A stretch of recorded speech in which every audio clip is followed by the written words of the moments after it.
গুৰু Bhagavat doctor Chandrabhanu সতপুথি ডাঙৰীয়াৰ দ্বাৰা ৰচিত শ্ৰী গুৰু ভাগৱত। আজি প্ৰথম খণ্ডৰ সপ্তদশ অধ্যায়, পৃষ্ঠা নম্বৰ ৩৫-ৰ পৰা ৩৬লৈ, শ্লোক ১০০-ৰ পৰা ১০৬লৈ। আত্মীয় কুটুম্বক ত্যাগী সংসাৰ যেন বিৰক্তি, হৈ পৰে অস্থিৰ মতি, মুখেৰে মাথো প্ৰভু ভক্তি। আত্মীয় কুটুম্বক ত্যাগ কৰা এনে যোগীৰ বাবে সংসাৰ হৈ পৰে বিৰক্তিকৰ। মুখত প্ৰভুৰ নাম লৈ লৈ তেওঁ বিক্ষিপ্ত হৈ ঘূৰি ফুৰে। শ্ৰী গুৰুপদে স্থান পালে কাকো একোকে নিবিচাৰে। কোনোৱে যদি দিয়ে অন্ন, ভাবে দিলে শ্ৰী ভগৱন্ত।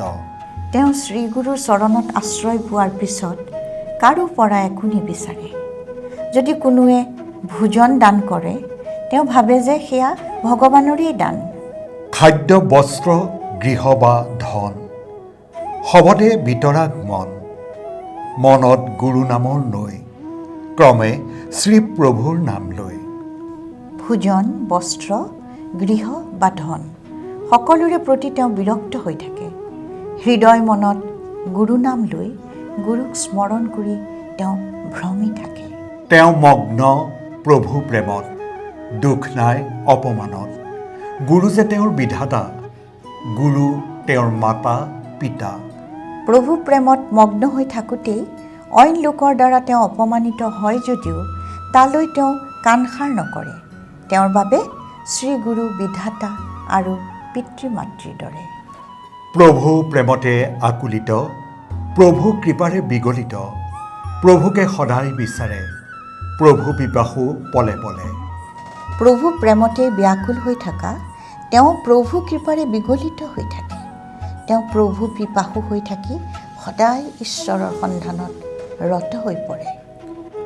বিভিন্ন ৰূপ ভেষ ধৰি থাকে যে পুণ্য কৰ্ম কৰি, তেওঁৰ চাত যে অম্বৰ, সেয়েহে তেওঁ দিগম্বৰ।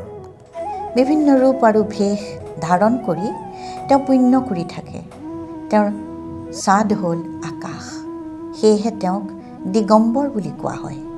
হে গুৰুদেৱ গুৰুধন, তেওঁ তোমাৰ প্ৰিয়জন, তেওঁহে তোমাৰ সামন্ত, গুৰু কৃপাৰে গুণৱন্ত।